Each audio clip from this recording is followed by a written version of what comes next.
Setelah sempat singgah di kota Pekalongan, saat ini saya sedang menuju ke kota Semarang sebagai destinasi terakhir. Nah, sekarang posisinya saya ada di tol Trans Jawa, sesi Semarang-Batang. Dan kalau misalnya kita perhatikan, jalan tol Trans Jawa sesi Semarang-Batang ini kondisinya relatif baik ya. Dari badan jalannya, kondisi aspalnya, meskipun ada beberapa lubang dan juga jalannya agak sedikit bergelombang ataupun bumpy gitu ya. Bisa dilihat nih, agak mengayun ya mobil yang saya kendara ini. Tapi tidak terlalu mengganggu. Melintasi ruas tol Trans Jawa sesi Semarang-Batang, para pengendara akan dihadapkan dengan medan jalan tol yang cenderung lurus. Batas kecepatan yang ditetapkan adalah mulai 60 hingga 100 km per jam. Para pengendara dituntut untuk selalu waspada dan berhati-hati ketika melintas di jalur ini. Kondisi fisik dan mental menjadi hal yang paling utama dalam berkendara. Nah, yang paling saya rasakan ketika melintasi jalan tol Trans Jawa ini memang kadang-kadang itu ngantuk ya, bikin ngantuk karena jalannya lurus dan relatif sepi.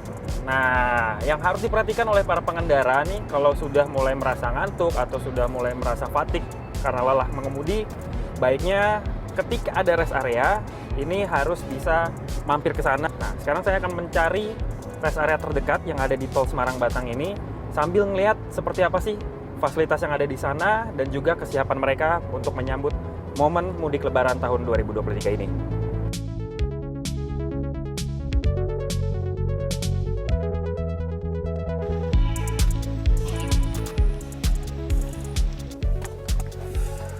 Aduh, jalur Pantura panas banget ya, terutama di tol Trans Jawa nih. Nah, memutuskan untuk berhenti di tempat peristirahatan ataupun rest area menjadi salah satu hal yang harus dipertimbangkan oleh para pengendara, khususnya yang melakukan perjalanan jarak jauh dan sudah mengemudi selama 2 ataupun 3 jam lebih. Nah, saat ini saya berada di kilometer 379A yang merupakan tempat istirahat tipe A yang memiliki sejumlah fasilitas yang bisa digunakan para pengendara ataupun pemudik nantinya. Nah, sekarang saya mau lihat ataupun keliling di rest area ini seperti apa sih kesiapannya untuk menyambut mudik lebaran tahun 2023. Rest area atau tempat peristirahatan terpadu kilometer 379A merupakan rest area dengan tipe A atau memiliki kelengkapan yang lebih banyak dibanding rest area tipe B. Di rest area ini para pengendara yang singgah tak hanya bisa beristirahat atau sekedar ke toilet. Tempat ini juga dilengkapi sejumlah fasilitas lainnya seperti pujasera dengan tenan yang diisi oleh 35 pelaku usaha UMKM, restoran, toko retail yang menjual keperluan fashion, masjid besar bergaya modern minimalis dengan kapasitas 500 orang jemaah, ATM center, serta SPBU. Seluruhnya ada 5 titik toilet yang tersebar di seluruh area dengan jumlah keseluruhan mencapai 161 bilik dan urinoir. Ada lagi 4 toilet khusus bagi penyandang disabilitas. Rest area kilometer 379A ini memiliki luas mencapai 10 hektar yang bisa menampung sekitar 500 unit kendaraan pribadi saat momen mudik lebaran. Terdapat juga ruang laktasi, ruang P3K, dan pos pelayanan informasi yang bisa digunakan oleh seluruh pengunjung. Bagi pengendara yang menggunakan kendaraan berbasis energi listrik murni atau plug-in hybrid, bisa memanfaatkan SPKLU yang juga tersedia di rest area ini saat dalam perjalanan mudik lebaran 2023. Khusus untuk rute jalan tol, PLN juga bekerja sama dengan pengelola jalan tol seperti Jasa Marga dalam penyediaan SPKLU yang berlokasi di sejumlah rest area jalan tol di Pulau Jawa.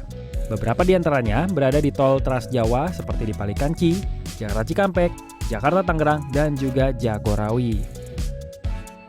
Secara keseluruhan, pihak Jasa Marga selaku pengelola jalan tol juga telah menyiapkan sejumlah hal, mulai dari infrastruktur, fasilitas, pelayanan, mekanisme, dan himbauan kepada masyarakat yang bisa dilakukan di seluruh rest area selama masa mudik lebaran 2023.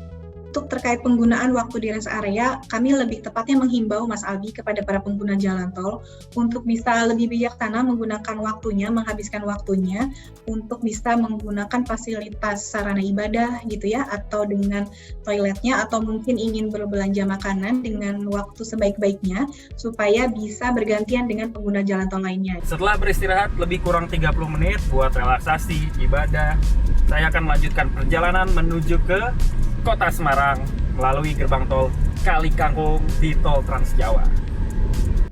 Setelah melihat sejumlah fasilitas yang ada di kilometer 379A, kini tim liputan CNN Indonesia menuju ke kota Semarang dengan melewati gerbang tol Kali Kangkung yang biasanya menjadi titik akhir dari pemberlakuan mekanisme kontraflow ataupun one way yang bisa dilakukan saat arus mudik.